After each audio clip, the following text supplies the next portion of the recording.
Okay, thank you so much. Okay, we're recording. Yeah. Okay. And so let's talk about our time today. So, understanding anxiety and its impact on student success, which of course makes natural sense, right? If a student is struggling, how are they going to be successful in school? But I wanted to talk to you a little bit about the data. And then, what are some advising concerns that you have from your faculty advisor perspective? And then reviewing data on student anxiety and its impact. And then what are some resilience strategies that we're going to review? And then how do we broaden the circle of concern? The one thing that I've noticed when students are struggling or they're trying to manage support on campus, sometimes students they love to hide, right? They love to not necessarily be forthcoming. And so we're going to talk a little bit about how to broaden that circle of concern. And then what are our next steps? So, with that, let's go ahead and start talking a little bit about anxiety and its impact on student success. So, anxiety defined, Oxford Languages defines anxiety as a feeling of worry, nervousness, or unease, typically about an imminent event or something with an uncertain outcome. But what we've noticed that's a little bit different with the pandemic is that it was very uncertain from beginning to even now, right? And so the idea of anxiety is that it's a warning signal to us, right? When you think about from a biological perspective of being just a human person, the idea of anxiety was supposed to be a trigger or a warning.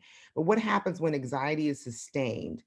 It continues to sit with you. And then after a while, it becomes exhausting, it becomes fatiguing, and then it becomes overwhelming in the sense that it becomes the one thing that people focus on in terms of trying to how to manage. And so that's how anxiety turns from something that should be productive, right? I'm worried about something, I need to be proactive, to I'm worried about something, I don't know how it's going to end. And then the fatigue sets in, and then eventually it becomes disruptive to your normal routines and things of that nature. Um, and so that's why we're seeing things happen not outside of the normal range of crisis when it comes to students, but the pandemic has just it sits differently with us. And so I'm going to talk a little bit about the pandemic, but so many things that are similar to when students are lives are interrupted with challenges. We can see many of those similarities, but they're heightened with the pandemic experience that we're having right now. And so what I want to do is to put in the chat box a woo clap activity.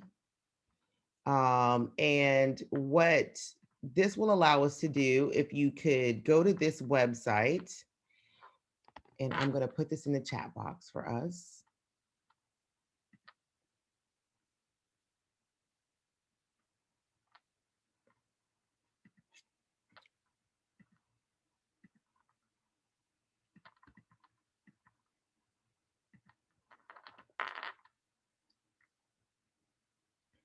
And so, if everybody could go to that website and participate in that poll,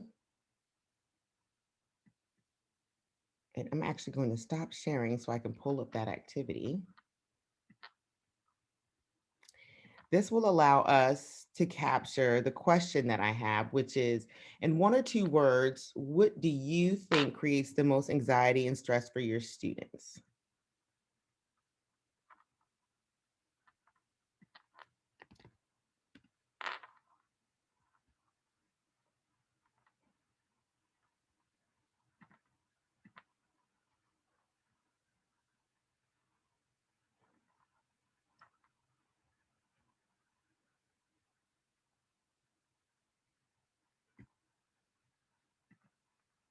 Okay.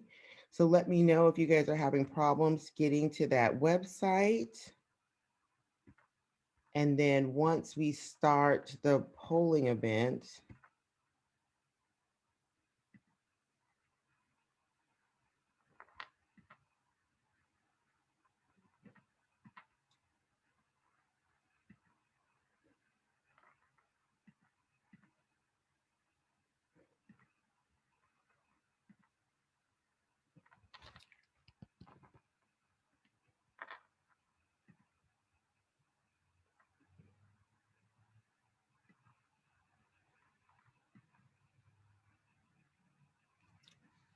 Perfect.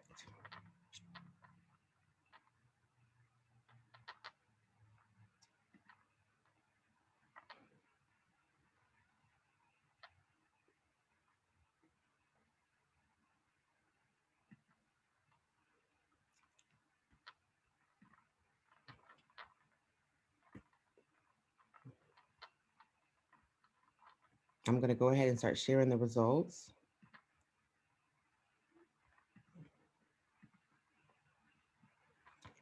Okay. In one word, what do you think creates the most anxiety for students? And so you know how polls work. How word clouds work. As the word gets bigger and bigger and bigger, that's the one that you guys are putting in the most. And of course, you can put in multiple times, but I'm seeing exams be the one word that keeps coming back up. So really checking for the things that you think that students are really struggling with. So I see exams, failing courses, that's going back to academic concerns.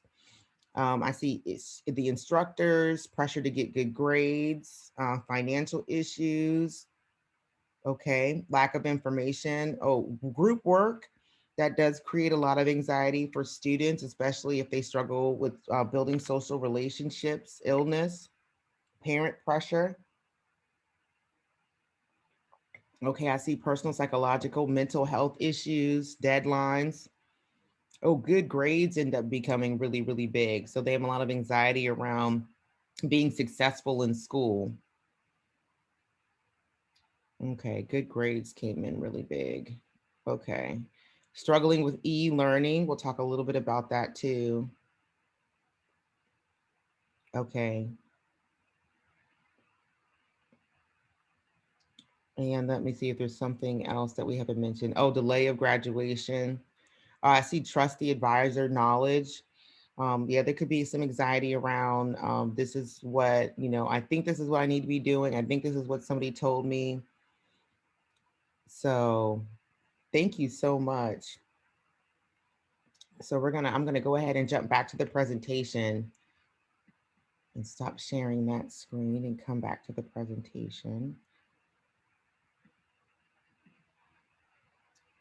And so when we think about what causes our students stress and anxiety, you as faculty and as faculty advisors, you're seeing stuff that happens inside the classroom as well as stuff that's happening outside the classroom.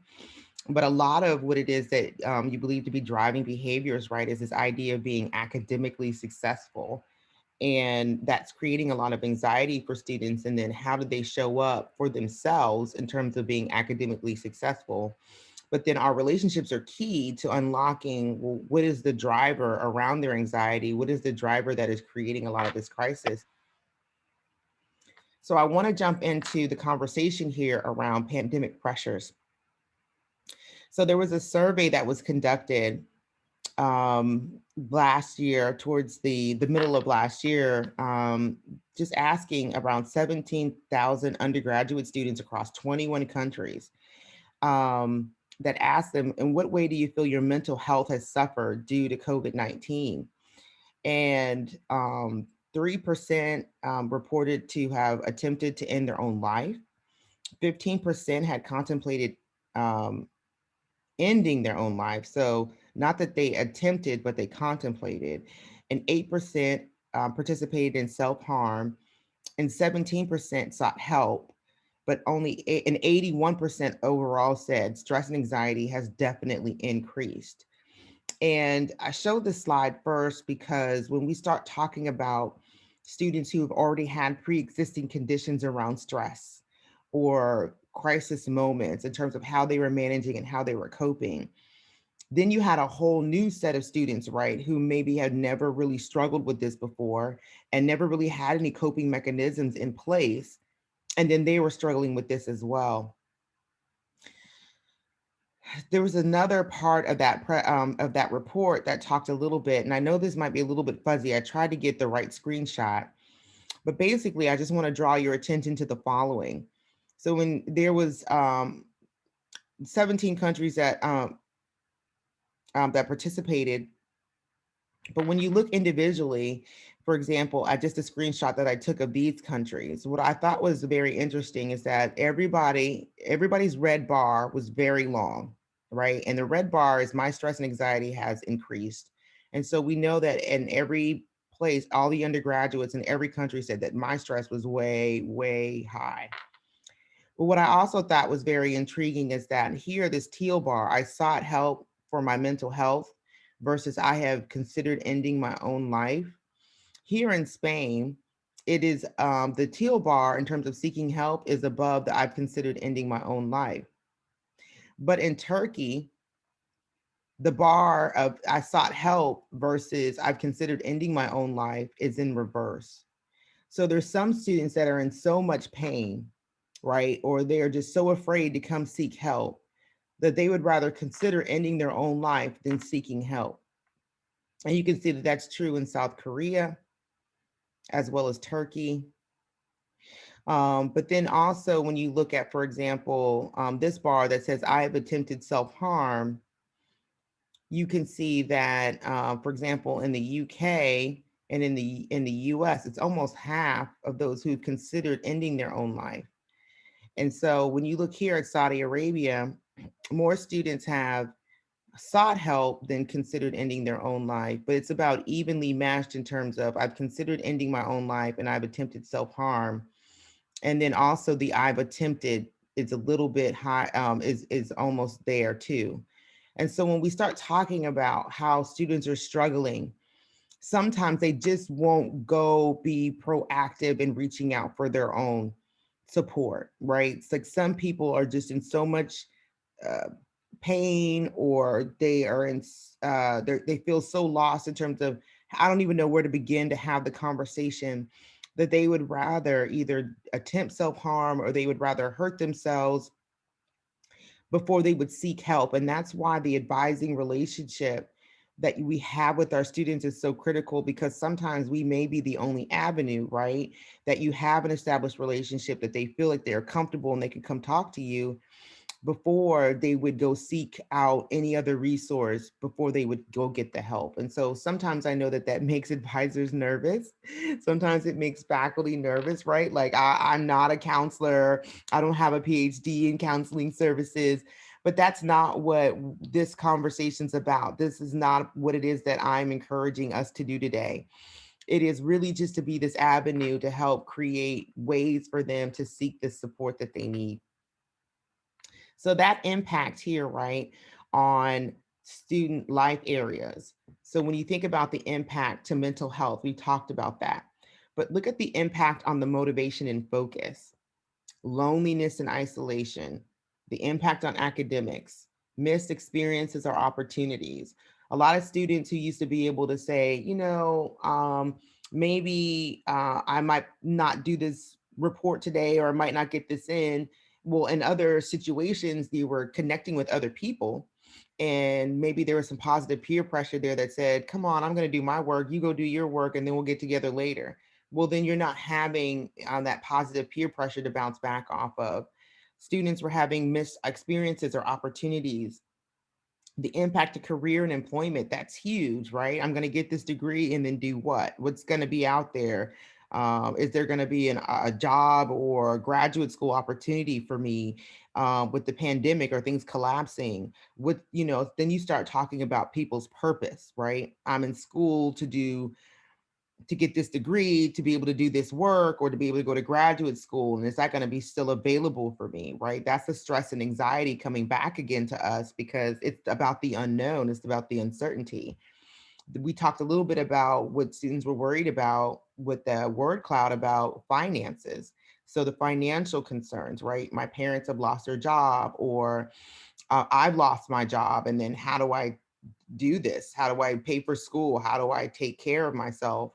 And then, of course, health concerns, grief and loss of someone. If you've lost somebody due to illness, even during a pandemic, not due to the pandemic, but what does that look like when you can't go to the funeral and grieve and be with your loved ones because you have to be separated? And here they've got some food and housing insecurity and discrimination and harassment, and then some other issues that they mentioned here.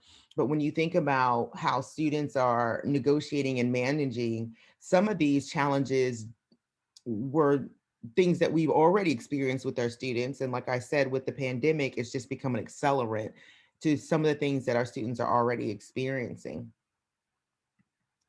And so with that, I would actually like to lead us into our first breakout session. So I've already pre-designed our groups. And so what I'll have you do is to kind of go into your group, and the reporter for your group will be the person with the shortest last name. And then the timekeeper is going to be the person with the longest last name. And so essentially in your groups, what I'd like for you guys to talk about is, what do your students do when you assume they are struggling with anxiety or stress? I think it's important for us to also think about, what are the behaviors we see when we assume that our students are struggling with stress and anxiety. And so I'm going to give you guys 8 minutes for you to have time to discuss. So introducing yourselves, figure out who your reporter is going to be. I'm going to give you a 2-minute warning before I close your breakout group. So then I'll also help you with tracking your time. But the timekeeper is also just really good to make sure that, hey, we only have 8 minutes. We got to make sure that everybody gets an opportunity to talk. And then that reporter will be able to report out after the breakout session. And so again, you'll have 8 minutes. And with that, if there aren't any questions, I will go ahead and send this to our breakout groups. Are there any questions? Okay, so I will see you in 8 minutes. I'm opening the rooms.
Hello, Fatima.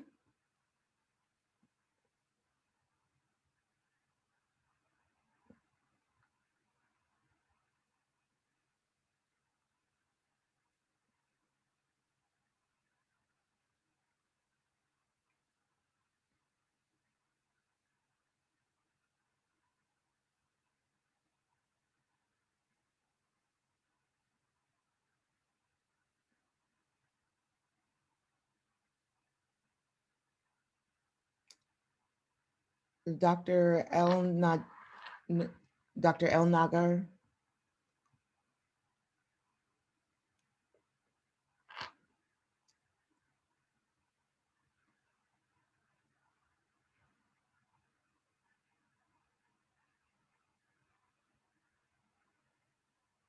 Dr. Khalil.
blue, blah.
Okay, I think we are all back.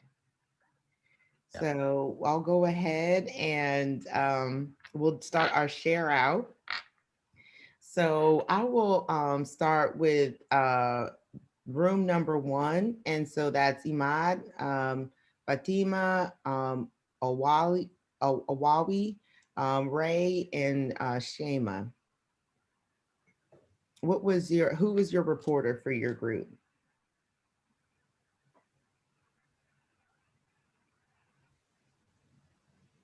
And don't forget to unmute yourself if I think we have similar lengths of family names. So I don't know actually who would love to report for the group. If my colleagues don't mind, I can do so.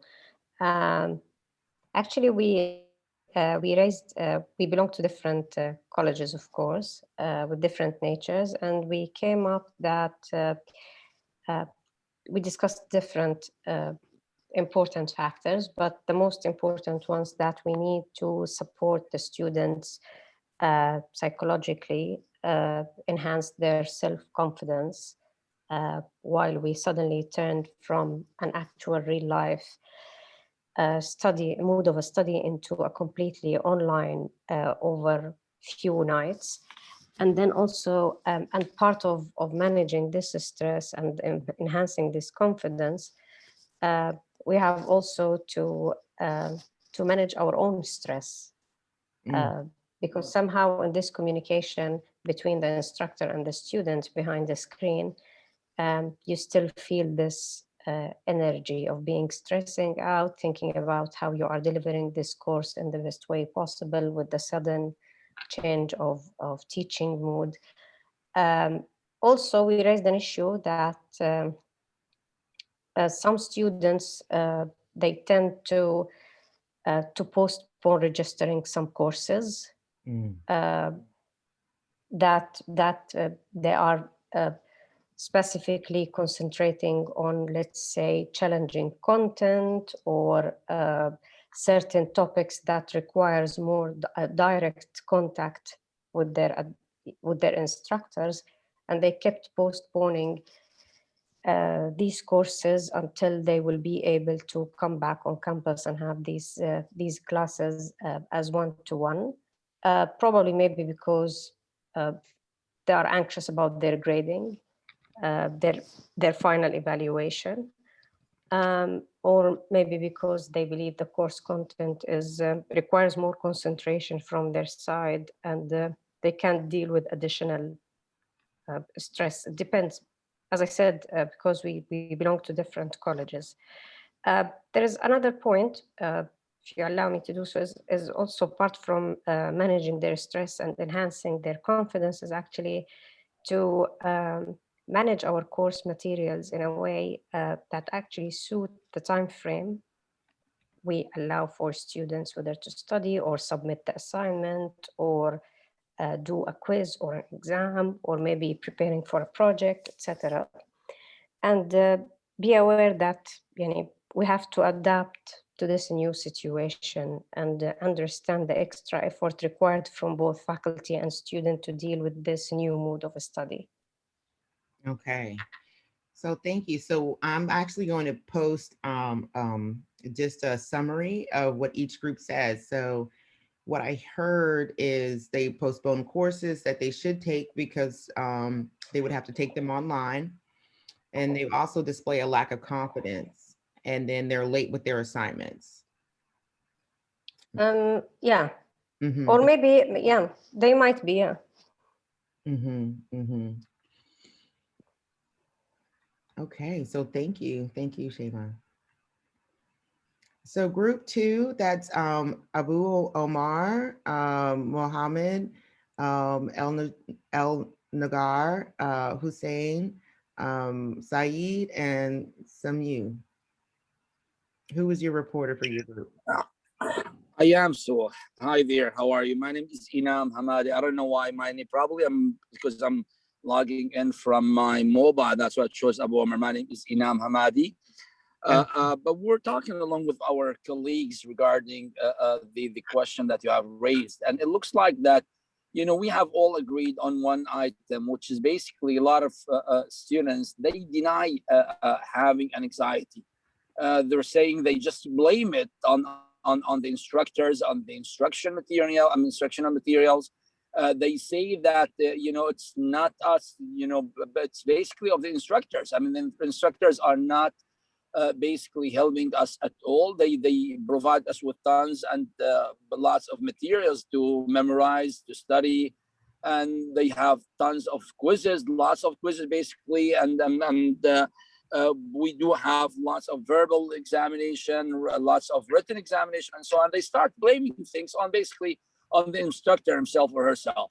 Now, other students, I mean, they do, I mean, agree, and they do, say that yes, we do have an anxiety. We need your advice based on the anxiety that we have. I mean, a few of them, they lack self-confidence. A few of them, they just don't go up with the courses. They don't really, co up with the, material, and they ask us for our advices. And of course, and we do, provide them with ours. But still, it's as I said, it all depends. Dr. Hussein has mentioned something, that it all depends on the students, their personality, their mentality, whether they agree that they do have an anxiety, or they start they just blame it on someone else. So which is basically the instructors or the professors in that case. But we just need to this is what we have in our group. Thank you so much. No, thank you. Thank you. So I went ahead and put that in the chat box, but your group had mentioned most deny having anxiety. They blame it on the instructors or the instructional material and believe that they're not getting the help that they need and feel overwhelmed with quizzes. Those who do admit it, though, they have a lack of confidence and worry about how to do well. It depends on the student and their personality. So thank you for sharing. Okay. Absolutely. So group 3, I have Ingi, Karima, Magdi, Mohammed, and Musa. Who is your reporter? Hello, everyone. This is Magdi. What I'm going to do now, I will avoid the repetition of what we have heard from our colleagues and concentrate on how do we know that our students are worrying. We know that through communication through emails or MS Teams. Sometimes face-to-face, they can visit the campus, meet with us, or through our friendly chatting. Sometimes through friendly chatting with them, we discover that the student is struggling. And once we receive the email or the source of worrying from the student, we start working on how can we sort out the problem. If the problem is academically, we start to do it ourselves, or we can make some communication with our colleagues. If I'm the advisor, for instance, of the student, and I'm at the same time the instructor, I can sort out the problem for the student. But if another colleague is the instructor, I start communicating with my colleague. And if the problem is related to like any other issue, I start communicating with the relevant person to sort out the problem of the student. This is what we agreed upon. Okay. This issue. Yeah. No, thank you. Thank you. So for your group, no, thank you for your comments. So for your group, I put the students, they email and visit and sometimes face-to-face and communicate with you directly about how they're struggling academically. That's right. Okay, okay. Thank you. So group 4, I have Bashira, Ahmed, Elish, and Sumana.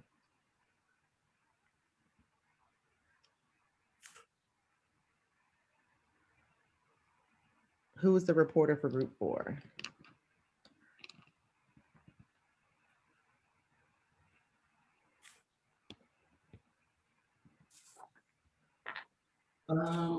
Hi, Lish. We had discussed, but we didn't get the chance to really assign who to become the reporters. And Sure. That's okay. Yeah, but during our discussions, what we had is that whenever the students stress, usually happen during when they want to succeed in their score, and understanding that why the reason that they want to succeed is because it could relate to their financial as well. So because there's a lot of students who are under scholarships, so whenever they get bad grade, so correct me if I'm wrong, so what they get is that they get less from their scholarships, so that's what they worry about. So and having said that, so whenever they want to submit the assignments or whenever they had assignments deadline, so having to have a good score is a must for them. So yeah, and not understanding how to create submit the assignment means in the forms of instructions or in the forms of creating the work itself could create the stress as well. Yeah. So and yeah, that's probably from our group. So that is what we get from our discussion. Thanks.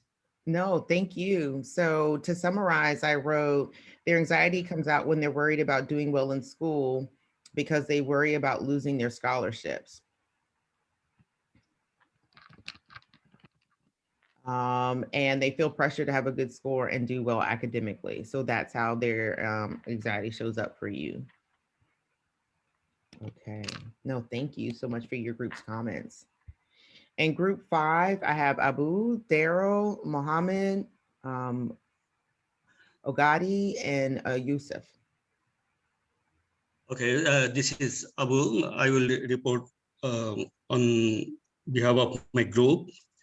There will be some repetition, I guess, that the findings that we have got from our discussion is that their anxiety actually has been compounded by through two sets of factors. One is that pandemic and family life. Another one is pandemic and academic life, and both are complex, very complex.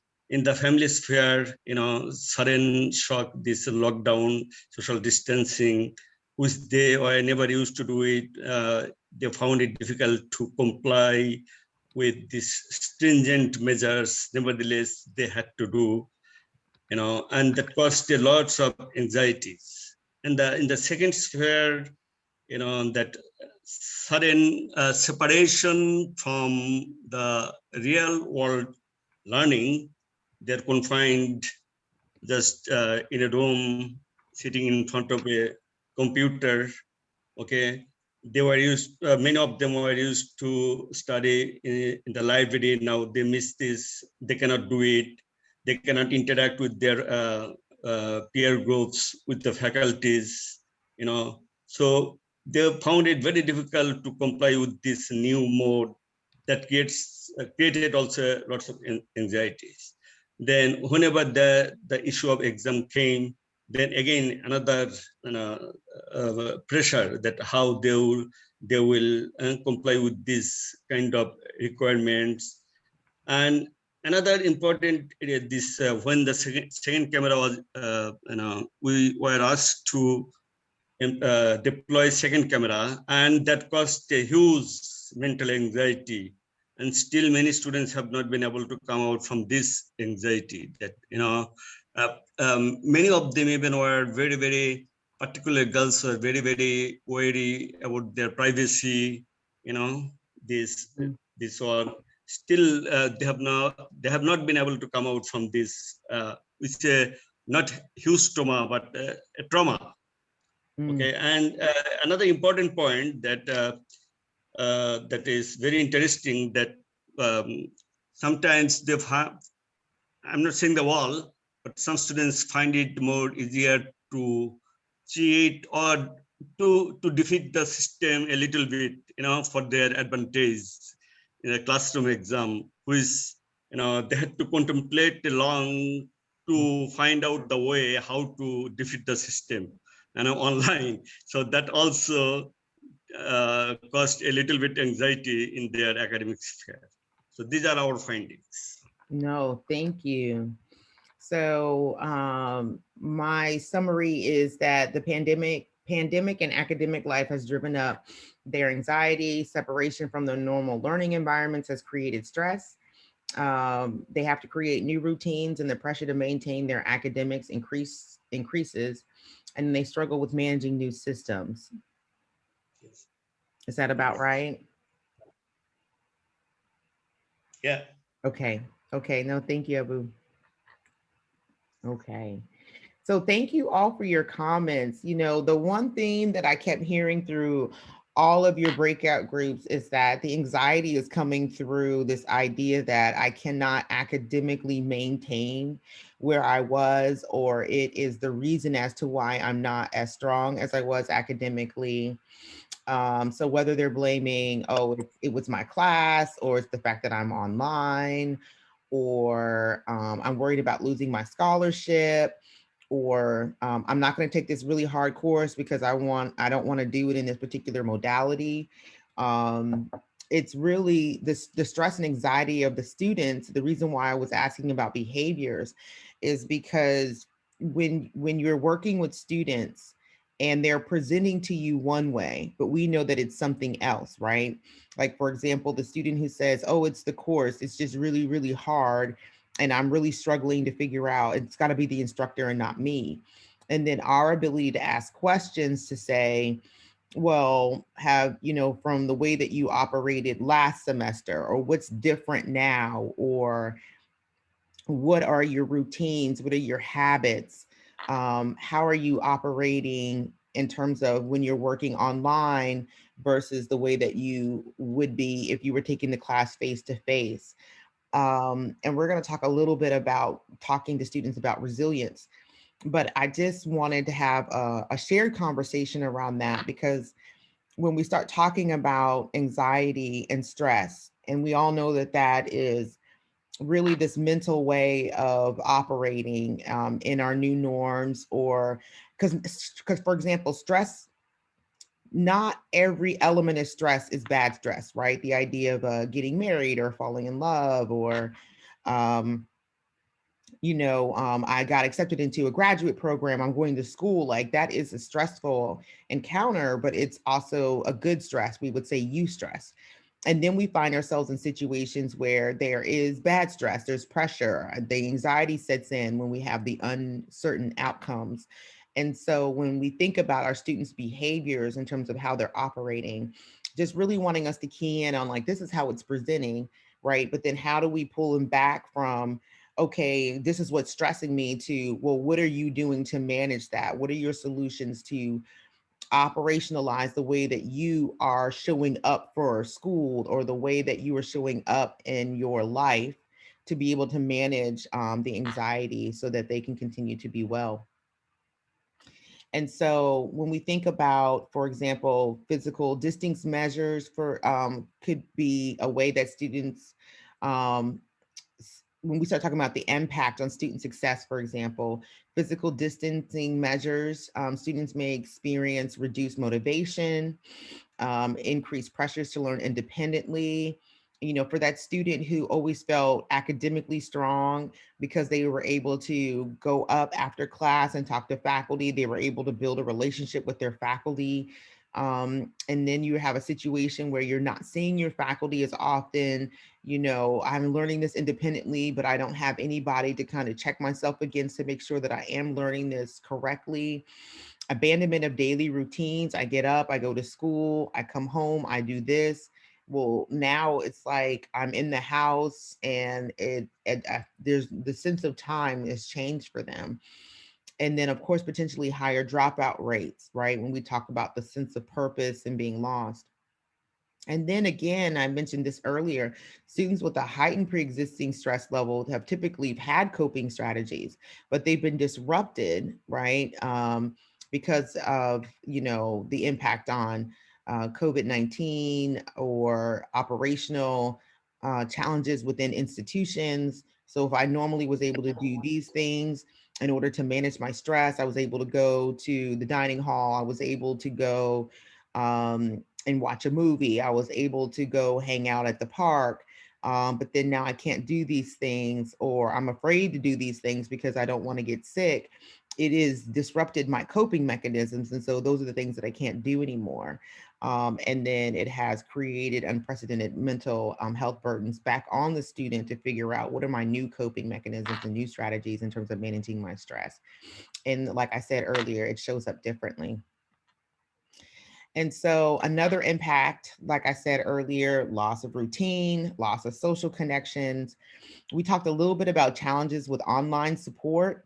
So the student who is now taking everything online, not really feeling comfortable in this new online environment, but having to learn independently. A lot of my students that I talked to wanted the idea of being able to learn online. Oh, I just want to be able to log online or maybe learn asynchronously, but then it comes with its own challenges where, for example, in the Zoom format, not everybody can talk at one time. It's hard to build relationships with your classmates and your faculty when you're only seeing them online and then you log off, but there's no conversation after the class, there's no conversation before class. Showing up to office hours, virtually may be difficult, or students don't think about it because it's not something that they're physically on campus for. Lack of clarity, and that comes from the idea of the unknown. I just don't know what I'm doing. I don't know if I'm moving in the right direction in terms of how I'm experiencing my courses. I don't know where to go if I am experiencing a mental health crisis. And then coming back to the last part, and we talked a little bit about this and we'll talk more, coping and self-management. If I've always relied on other people to help regulate myself, and now I'm responsible for doing more of that on my own, what does that look like for me? But as an advisor, how can we help students understand, how have you been coping? Because we all have coping mechanisms. We may not think of them that way, but we all have coping mechanisms. And then what are you doing to help manage yourself? How are you managing yourself in terms of recognizing where you're struggling, right? And so not creating excuses, even if they're explanations for your behavior. I always tell my students that, like, I understand that you're explaining to me what happened, but let's not make it an excuse. And then how are you then changing those behaviors, and how are you managing yourself in terms of how you're moving forward? So our next breakout session, we are just going to do this through the chat box. And so we're not going to go back into our groups, but I'm just really interested to hear from you what changes have taken place on your campus due to the pandemic. So if you can just find the chat box, and we'll just wait a couple of minutes, because I'm just really interested in hearing what are some of the changes that you or your students have experienced due to the pandemic.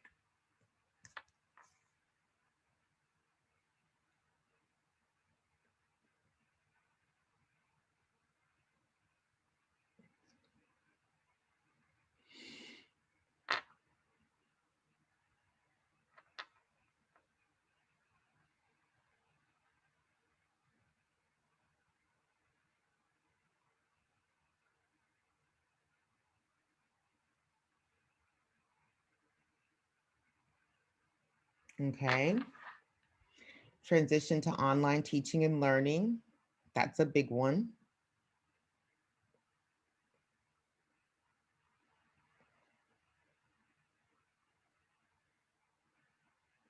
Online advising, that's a really big one. Oh, 100% online communication, that's huge, especially if you're used to looking at the affect of somebody. So you talk to your student and you can see that there's something more that they need to say. And because you're there with them face to face, they feel more comfortable in saying it. But when you're in email mode, it's hard to pull that out. So I see online advising using Microsoft Teams and Zoom and Blackboard Collaborate. So technology becomes a factor.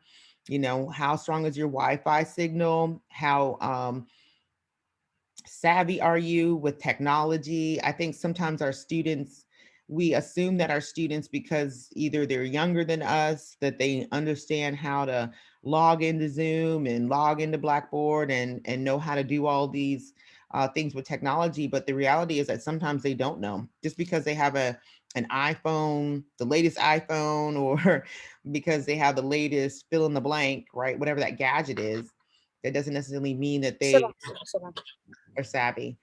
بس عمال احس بطني شويه ثاني حلوين شو بدي اعمل؟ اوديك اياها اروح لا انزل لها الأربعاء إذا بدك أنا لا هلا 6 هلا 6 تروح الصلاة يعني.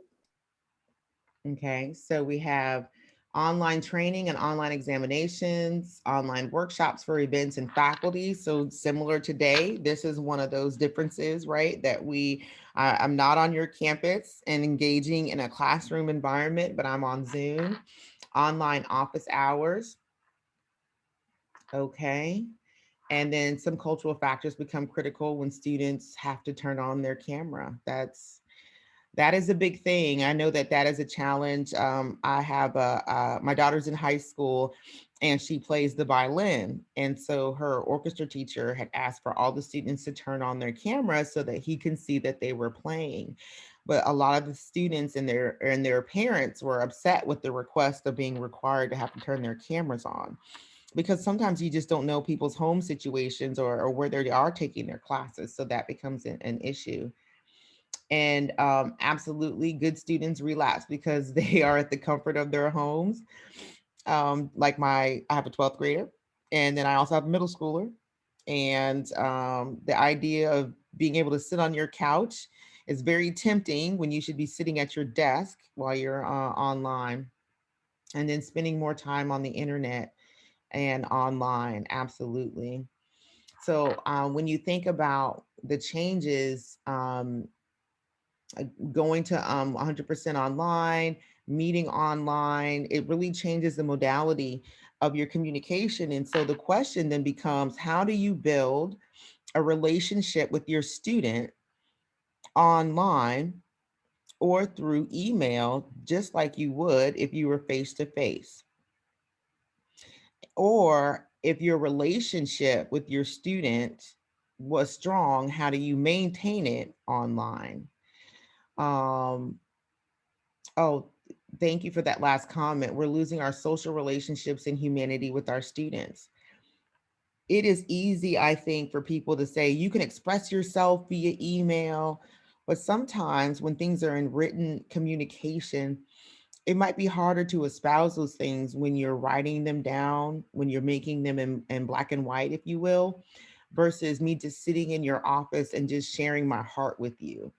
And then vice versa, right? The stress that faculty and administrators might have in terms of managing these new policies and procedures and these new changes that are happening, there's the stress coming in the other direction as well. And so how open are we to understand when people are struggling or they're in pain, and how much grace, right, are we giving the other when we're managing our own stress and managing our own challenges around social connections, and the things that we're losing, right, from working from home, or the things that we're gaining from working from home.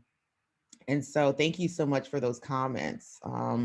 Those are very helpful as we move the conversation forward, because now we're going to talk a little bit about resilience during times of crisis. Excuse me. And what I think is very interesting, just like the way I started off with the definition of anxiety, Oxford Languages defines resilience as the capacity to recover quickly from difficulties and toughness. Now, what strikes me as really interesting with this particular definition is that the capacity to recover, I think definitely I agree with. The challenge I think that we have sometimes with our students and faculty and administrators is this idea of quickly. Sometimes resilience for some in terms of time frame is going to look different than others. And this idea of toughness. And so how do you define resilience? And so if we could just insert your definitions of resilience in the chat box, I'd be interested to hear a little bit about how do you define resilience when you think about your students and what they're going through right now?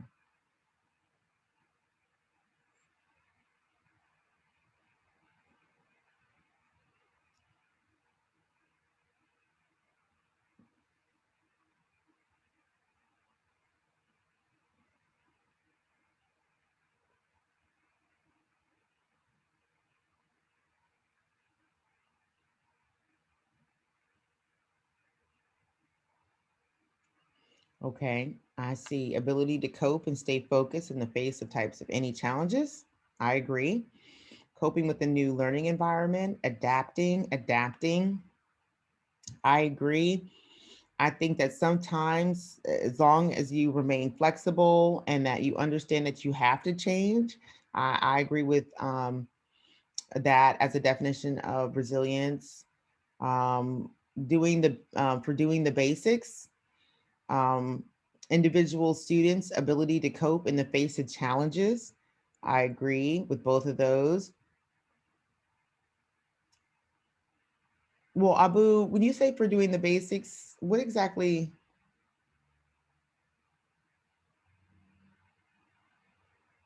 Abu, can you hear me? I think he meant for doing. Oh, okay, for doing. Okay, so that's a space there for doing the basics. Okay, okay.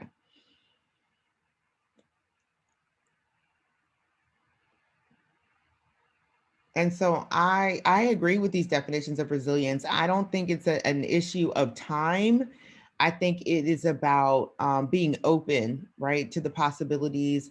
I think it's about being open to changing your routine. I think it's about recognizing that you have encountered a challenge, and then what are you going to do to change in order to continue to thrive and to get back to that level of production or learning or enjoyment out of your spaces and your experiences. And so we're going to go back into our breakout sessions.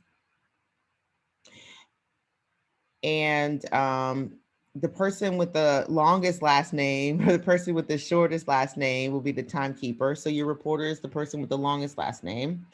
But then I do recognize that in some groups, I know that might have been an issue. So if you just want to select a reporter, that's fine. So what advice have you given to your students when they're struggling with stress and anxiety and other challenges? I'm just really interested in understanding what are some things that you're currently sharing with your students when they're managing challenges, especially the way that they've been presented through academics. And so I'm just really curious to understand what is some advice that you're sharing with your students currently.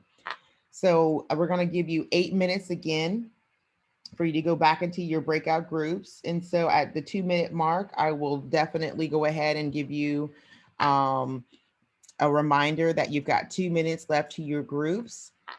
And so if there aren't any questions, I'll go ahead and send everybody back to their groups. All righty. Well, I will see you in 8 minutes.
Okay, welcome back.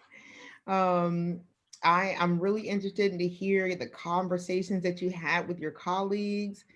We're going to go ahead and I went 1 to 5, and so I'm going to go 5 to 1. So I'm going to start with room 5, and that was Abu, Daryl, Mohammed, and Agadi.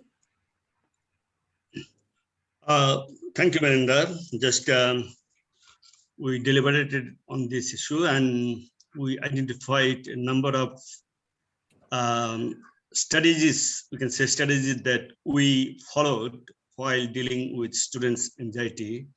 One professor, he was right that one size does not fit all. So we had to adopt a different or deploy different types of strategies to deal with their strategies. One thing that that is common among all of us was that we have to be compassionate. We had to show our compassion.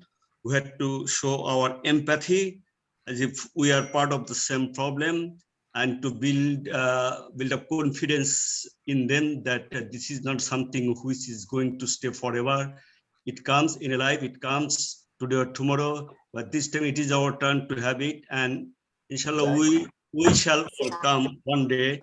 That is one thing, that is the basic point that we all shared with our students. Apart from this, we remain very flexible in terms of their in terms of our response to their queries, to their needs. For example, they might have missed a midterm, then we are not so high-handed. No, you have missed, so it will not be graded. No, we are very flexible. Even on many occasions, we are not very serious about their attendance, because we understood their problems, their issues. So we showed our flexibility. We remain positive all the time. Even we tried our best to build a bond of relationship. That is something that we never showed our remorse. Even because now they can contact us anytime on MS Team, and we never showed our anger in time. That why you have called in the middle of the night, Mhm. we did not show our, this angry face to them.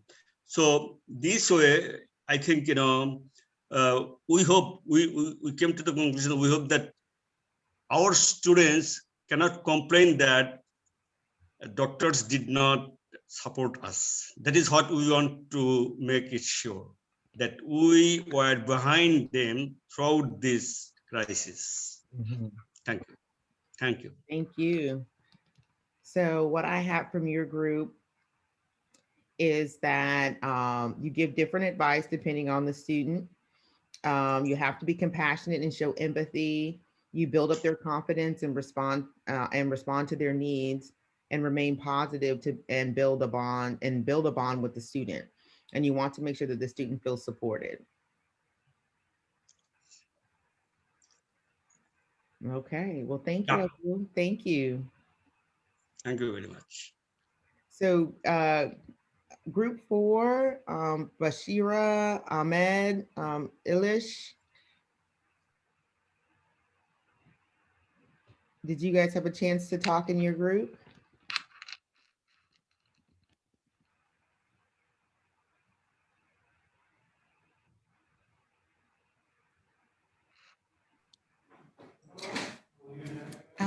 Hello.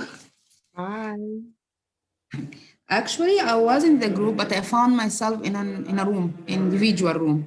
But I don't know what's happened. Maybe I has been doing something wrong or something like that, but I didn't find the group there. So regarding the point that I can just answer what I think about this point. So it might be that the students need to be calmed down. We should try to calm them down from the stress. Give them some advice and tips that I think they are so young, so they need to know that this is some type of challenge in their life, and this is the first step. They have to face it, to encourage them to be relieved or less stressed. Also to advise them to make maybe schedule or time management. This will help them in many things. So if they follow or doing their time management, that can be helpful for them. So this is some advice to make them to some extent relief from their stress. More that, as the colleague said here, we have to be supportive for them, available with them, reduce to some extent, because online different from face to face. So reduce whatever we can from the the assignment. It will be okay within the learning objective, but give them more time. Okay. So, and thank you for your comments. You had other people assigned, maybe, they didn't join their group, so I apologize, Bashira. So help to calm them down from their stress, encourage them to remain strong and to face their challenges, which I really do. And I really love that point that you made, because sometimes students feel like, okay, so I've told you what's wrong. And so I'm like, yes. And so let's make it right. But that means you still have to kind of walk that path. Working on their time management skills and being supportive and available to them, and understanding that online learning is different, but give them the support that they need. Okay, thank you so much. So group 3, I have Karima, Magdi, Mohammed, and Inji.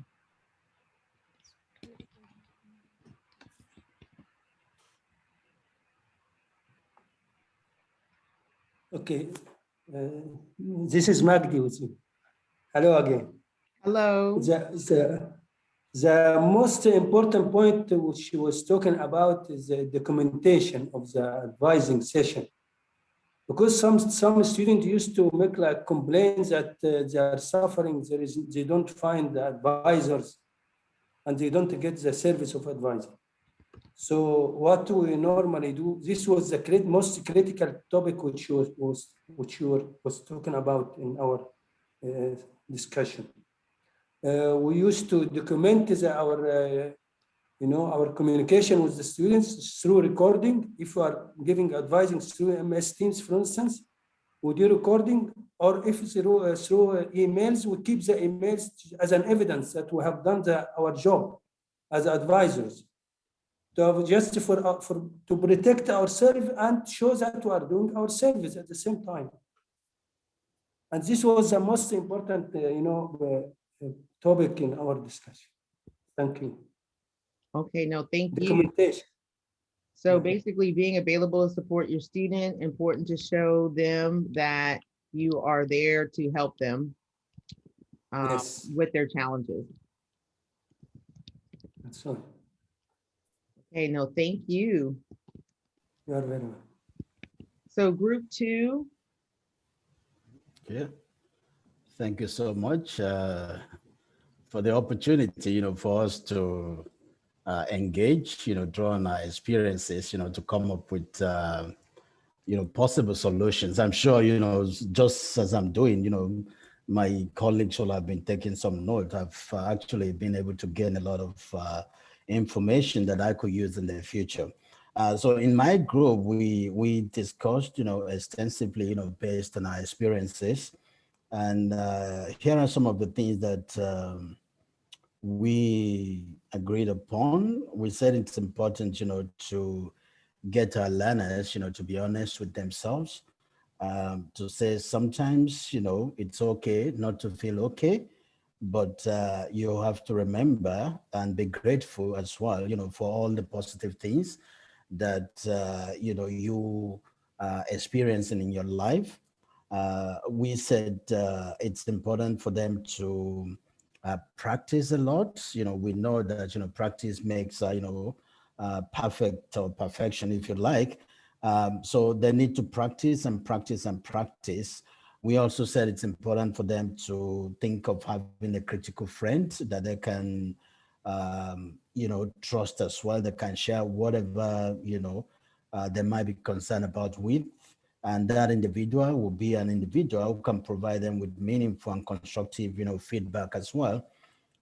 We also said that it's necessary for them. We consider this to be very important, that it shouldn't be about, getting good grades. We said they need to think about the learning process, that they need to be able to learn, being able to internalize, key concept, and being able to help others in the future. So it's not just about, I want to read to get an A, but I want to read to really learn, deeply. And we also, talk about the concept of, when we said, we get them to stay positive. We also, I think there seems to be some sort of connection with the concept of compassion. And I personally, you know, agree that we need to be compassionate. Somebody said we might need to give them more time. I think that is also essential in this kind of situation. Some of them might have issues with internet connectivity. Some of them might have, you know, different forms of issues. So we need to be patient, you know, with them and give them more time, you know, if that will help them. So thank you. Those are some of the things that we discussed in my group. Thank you. No, thank you. So very good. Thank you so much. So I have emphasized the importance of being honest, be grateful for the positive things that you're experiencing. Important to practice to make perfect, be honest and communicate about what's going on. It's important to emphasize the learning process and it's not about grades. Be compassionate and help support them with their situations and be patient with the students. So thank you so much. And then group number 1.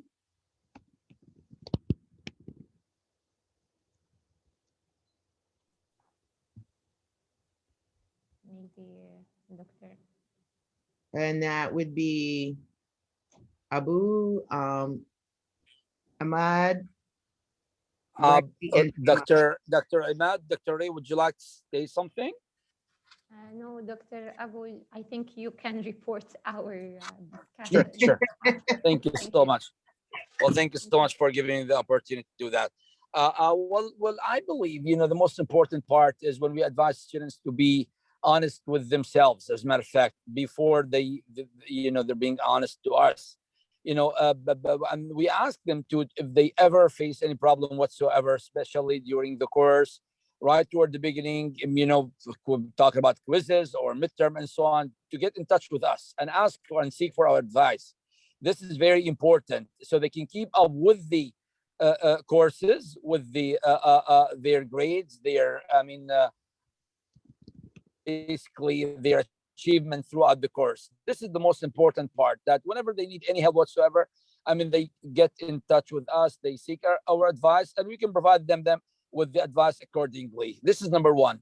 The other point, I was talking with my colleagues today, and I was just telling them that before we ask our students to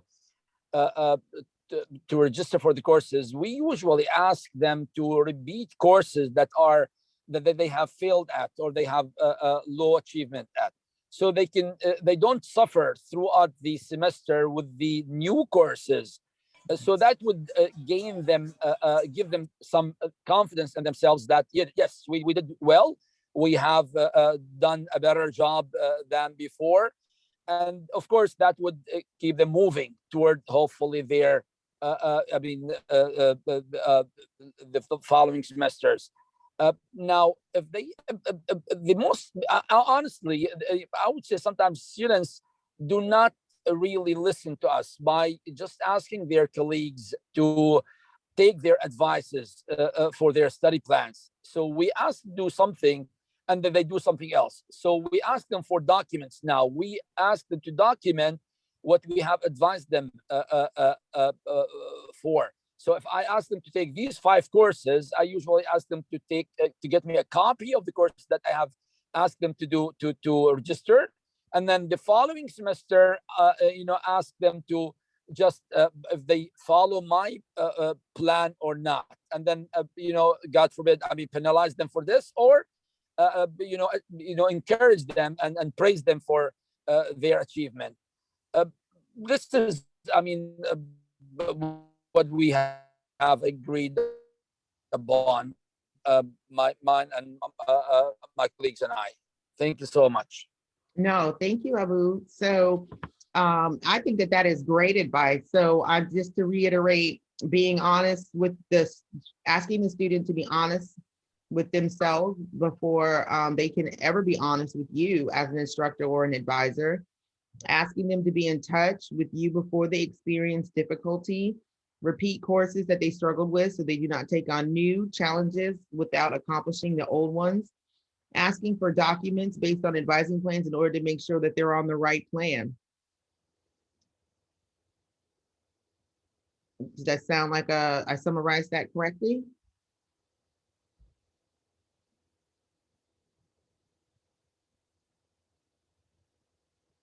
I'm sorry, I was disconnected. I couldn't hear you very well. I'm sorry. Yes, yes. Okay, no problem. I'm making sure I summarize you correctly, making sure that they ask for documents based on advising plans in order to make sure that they are on the right plan. Okay. No, thank you. All of the advice that you've given, I wanted to start here before I started going into strategies, because I think, many of us are doing the right thing. And I think that it's always really good to feel affirmed in that I'm doing the right thing. I know that these conversations, I know that I'm repeating myself sometimes, right? When you're working with individual students, but I often want to affirm to faculty and to advisors that this is the process. We're always having to, when we talk about relationship building with our students, you're right, many of them are encountering the same level of challenges. The documentation in terms of making sure that they're in the right coursework, if they have to repeat courses, the concept of them being honest with themselves before they can be honest with you. And that comes from the relationship part.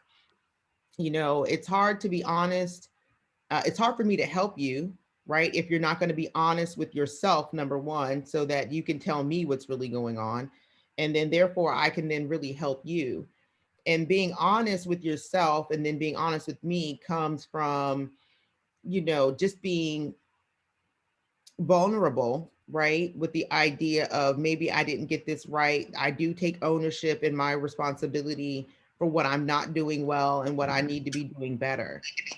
So thank you all for sharing that information, because as we go into this final part of the workshop, when we start talking about supporting our students in during a crisis, I just wanted to again affirm that many of the advice that you shared within your groups are some of the things that I'm going to touch on. So supporting students during a crisis, or which I would like to say a moment of need, because I do believe that language is really big for us. When students feel, oh my God, it's a crisis. And then you talk to the student and they're like, I was late on a homework assignment, right? And you're like, is this a crisis? Let me help you understand like how you should be thinking about this, especially when younger students have never experienced failure before and they feel like the stakes are really, really high.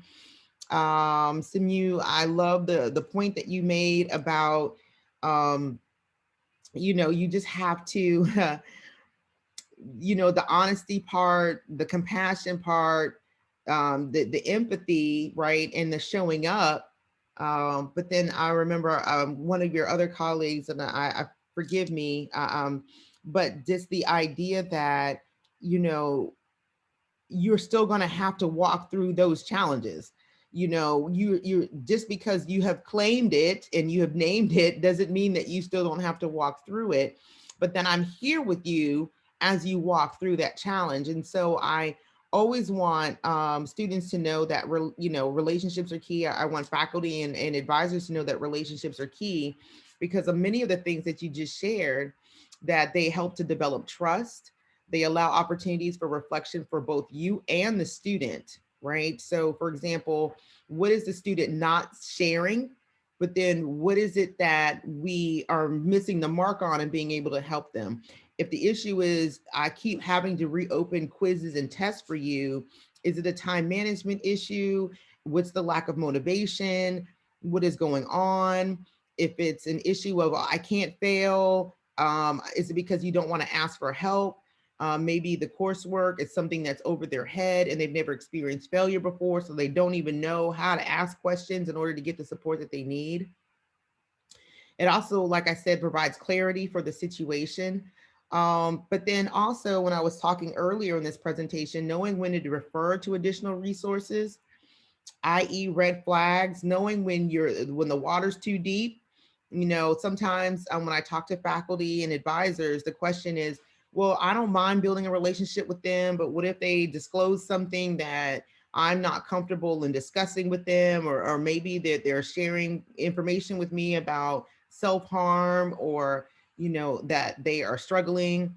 with their mental health and wellness, and they're in a place where they're contemplating suicide. I always tell them that having those conversations, it is one of those opportunities to make sure that they know, you know, I care about you. I want to get you to the right resources. I want to support you, but I can't really support you in this way. I can support you this way, but I can't really support you that way. But it's important for them to know that you care, and that you want them to know that you're going to be there for them and help them walk through that journey. Normalizing their experiences. I think the big part of any student, especially a high achieving student, or just changing somebody's rhythm in terms of how they're operating as a student, whether that's undergrad or graduate, especially graduate students who have used to been operating in a particular way, and then they get into graduate school and their learning process has changed. Normalizing their experiences.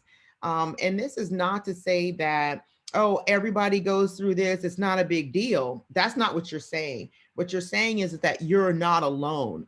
You're not alone in experiencing this. You're not alone in struggling with how to make new patterns or to get new behaviors. You're not alone in terms of managing time differently. You're not alone in understanding how to learn online. You're not alone in struggling in this course before. And so that helps them feel less alone, because one thing that we've learned with the pandemic is that these isolated environments can be very damaging on the way that we see ourselves, because there's a lot of things that we didn't realize that help to affirm our self-value and our worth and the way that we see ourselves as learners that we didn't even realize before. So yes, I'm seeing you online, or maybe I'm coming to campus, but there's a lot of things that now are present in my mind that I may not be comfortable sharing because I've never experienced them before. But normalizing their experiences creates an active learning experience for you. What I hear from you is that you're really worried about not being successful in this course, because you're telling me that you're struggling with managing your time in order to make sure that you get your assignments in on time. Understand that you may have faculty in the future who may not allow you to continue to make up your work. What are you doing? You see how you've normalized their experience. You let them know that you've heard them, but then now you're asking them, what are you going to do in order to manage your time and how you're going to be moving forward? Again, it helps them feel less alone, but then provides a level of understanding for their situation. And that also helps to build what we said in number one, relationships are key, because they say, they understand my situation, they know where I'm coming from, they're willing to support me.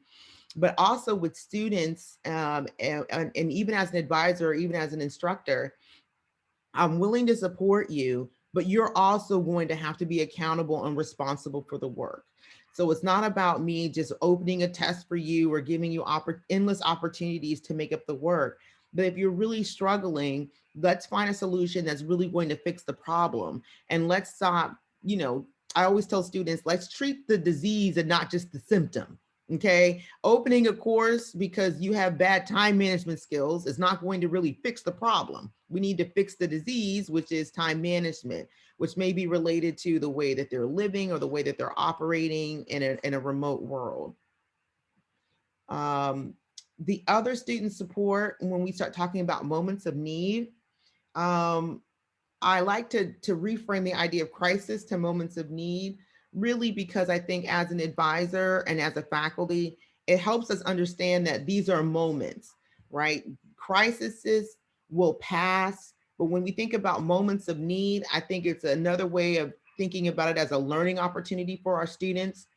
Everybody's going to have a moment of need. Everybody's going to have a situation in which they say, I don't know how to do this, and so I need new strategies in order to make this work for me. And so here's just a couple examples that I'm going to walk us through.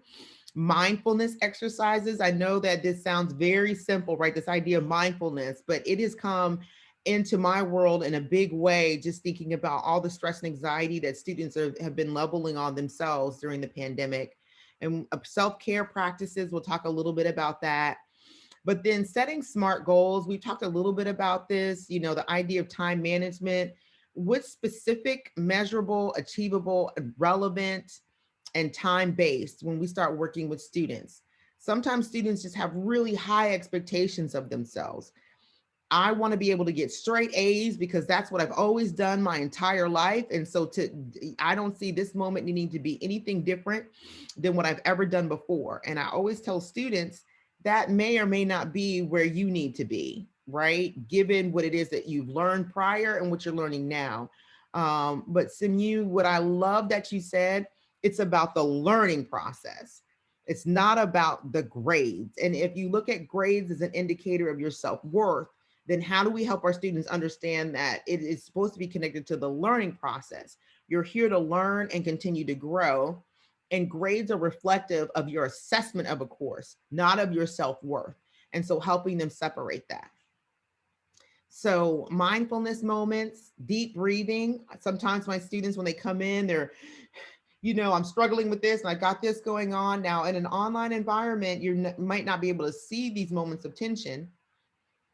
But when you're in Zoom and you're in Blackboard Collaborate, just, hey, let's take a moment. Let's just breathe in and breathe out. And that really does settle the heart and the mind, helping them pay attention to all their senses, emptying the mind, encouraging them to go outdoors, walk in nature is another way to kind of de-stress and to be in the moment.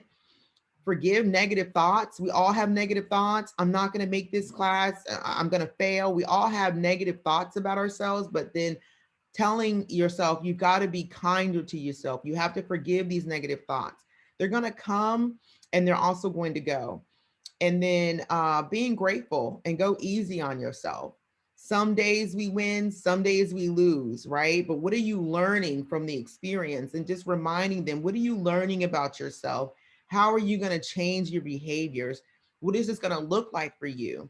And then, for example, if we wake up the next day and we might make the same mistake, being able to forgive that negative thought, but then moving forward. And so that's a part of the mindfulness. The self-care pieces, I wanted to share this. Self-care, people think, oh, do I need to go to a spa? Oh, self-care. Ooh, does that mean I need to take a vacation, or what does that mean? But I really want to reframe the idea of self-care because of where we are sitting right now. Self-care for some people is asking for help.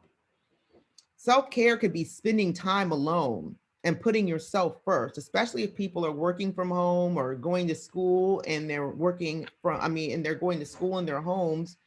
They may be having other things going on in their lives. And so putting yourself first is a level of self-care. Asking for what you need, setting boundaries. Sometimes students really struggle with setting boundaries. What does that mean? Especially if I'm missing relationship. And I'm just so grateful that somebody's picked up the phone and called me and wanted to do something. But what are the boundaries you need to set for yourself? Saying no. And I know many of us as faculty and administrators, sometimes we struggle with saying no because we always want to be helpful, but sometimes saying no is self-care. Forgiving yourself is self-care. And sometimes taking a step back is self-care. And so I really want to reframe the idea of what it means to have self-care for you. And so I know that we are winding down with time because it is 8 o'clock here, but I know that that is 6 o'clock there for you. And so I won't engage in our last breakout, but I am interested before we leave our session, what are the resources available for students who are struggling with anxiety and mental health issues on your campus? If you guys could just put that in the chat box.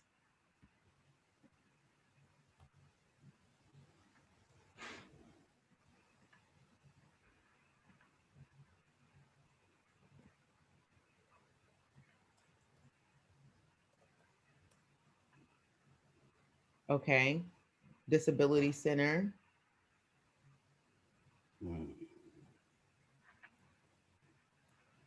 Advisors, Guidance and Counseling Unit.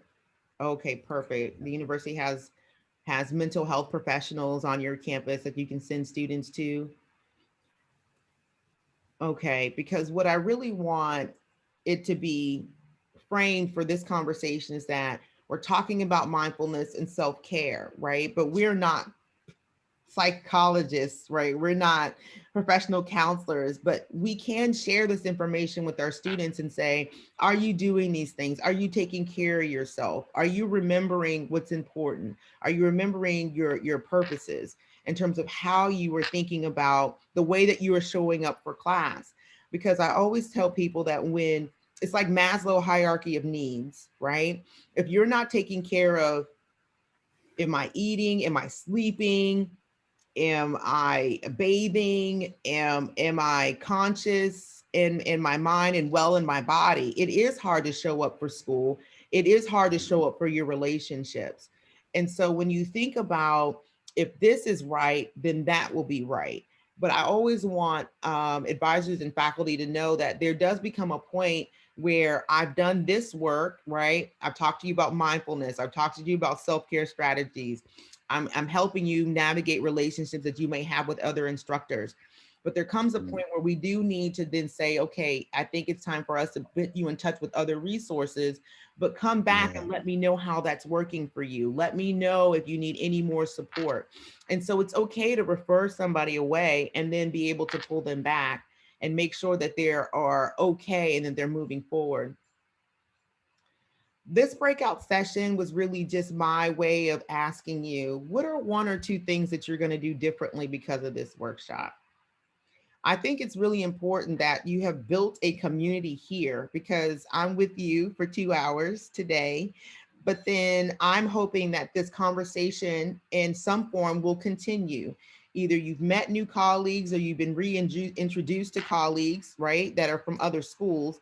And so now you have people that you've been able to communicate with and they've shared ideas about how they work with their students.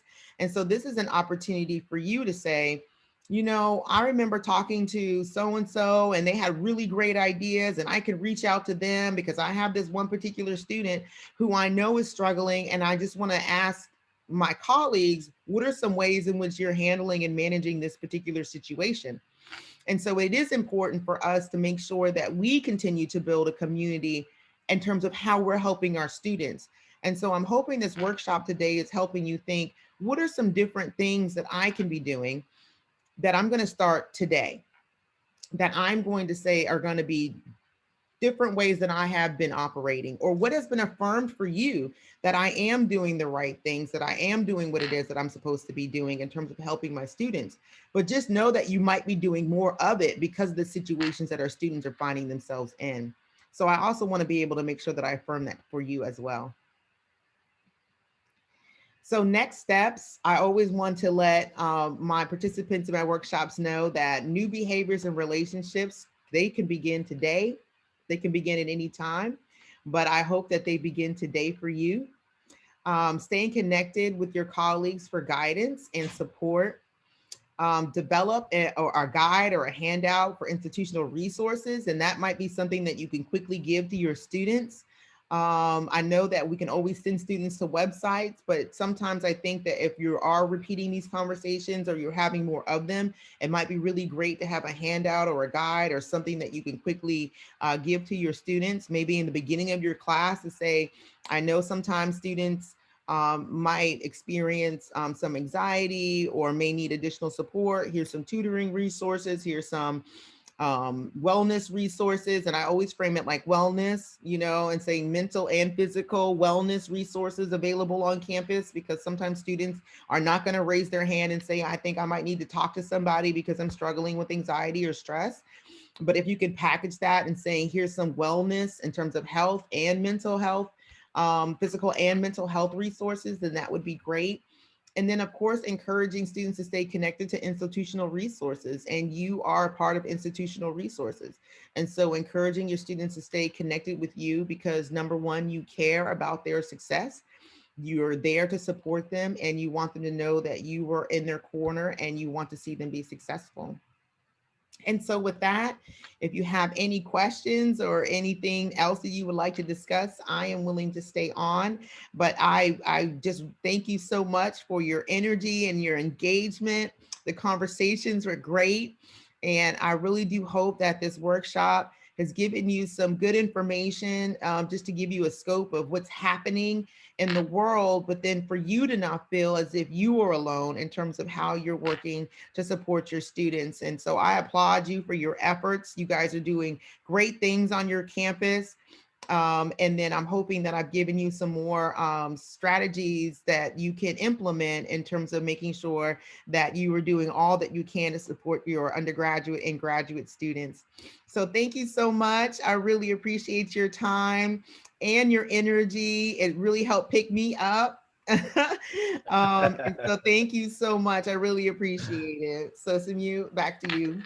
Yeah, thank you so much, Melinda, for doing this. One thing I should stress is that I can tell that we all enjoy, this, participatory approach that you have used. It actually helped some of us to reflect on some of the things we have been doing, and it's a kind of validation of some of the things that we thought we might have been doing well, and it also give us a kind of sense of the new ways, new path that we might need to tread to ensure that our students are well supported. So thank you so much for using this approach. One thing I would like to add before, rounding up is, when you talk about being able to refer learners, to other people who might support them.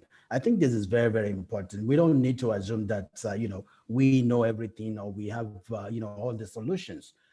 We have to lead by example as well to let our students know that we don't know everything as well. We can refer you to these individuals who can help. And like you said, we have a community now. This is a community of practice. All the participants are champions, from different colleges. So we are hoping that, we will continue to engage. We'll continue to brainstorm and learn from each other and improve our professional practices here at the university. So I think, again, as I said, the referral part, especially when it comes to seeking, medical help, right? We have to get people convinced that it is okay to seek medical help. It is good to pray, but at the same time, we need to seek, medical help when necessary. So again, I cannot thank you enough. And, the director of the Institute will have loved, to join us to thank you for this, great, workshop. But he is, attending a program at the moment. And he has said to me, I should thank you. And I should thank all our colleagues for their commitment, for, their support, their cooperation, sharing experiences, with us each time we meet like this. So thank you so much, everyone. And thank you, Melinda. I hope, you enjoy the rest of the day, and hopefully we will have you again at the University of Sharjah. Absolutely. And thank you so much for having me. I really, really enjoyed our conversation today. And I just want to thank you for all the work that you're doing for your students. Continue doing your best work. Thank you so much. Thank you so much. Thank you. Thank you, everyone. Enjoy the rest of the day. Thank you. Bye-bye.